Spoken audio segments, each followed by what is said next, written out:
This is a story about healing. It begins with childhood trauma, and through deep inner work and my Buddhist practice, it ends with healing. The memory of being sexually invaded as a small girl was initially devastating.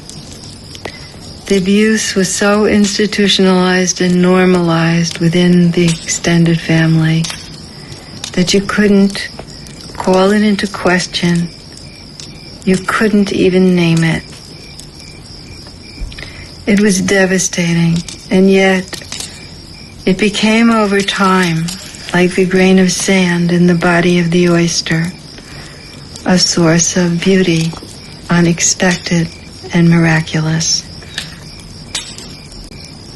I never got to confront them, but when my aunt, the last of the extended family that either perpetrated or allowed this horror to be visited on their children, died at age 99 and a half last November, I found myself writing her a letter, which ultimately, surrounded and held in love and support by my sons, their miraculous partners, and my husband, I read at her open grave. Here is the letter. Will the terrible story die with you, Ethel? Will it float off like a wisp of smoke and be gone and done? Will an accounting be made of all the suffering? A number, a final total be given out? Will someone seal it, pronounce it ended, stamp it with an official seal? Let it be me. Let me pronounce it over, done.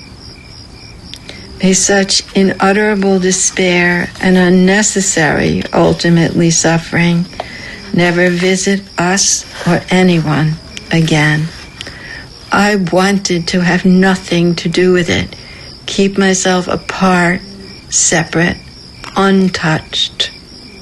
But I wasn't untouched. I was saturated, infected, close to destroyed, and never knew if this monstrous virus I carried in my cells could ever be cleansed. But I kept my children away from it, and it away from them as best I could, and loved them with everything I had as best as I could, and they have become, each in their own way, warriors against this thing. And my beautiful husband loved me and found me clean, not to blame, me. And for these miracles and many more, I give the gratitude of a full heart and wish you, Ethel, only the best. Reading the letter that day at her grave changed me. Something shifted, and I saw my own story and felt my own life as I hadn't been able to before. The abuse was my grain of sand. What was yours? I invite you to take a card and write what your grain of sand has been in this life, and what is the pearl. Take as long as you need, and if you like, you can place the card when you're done in the ashes of the fire.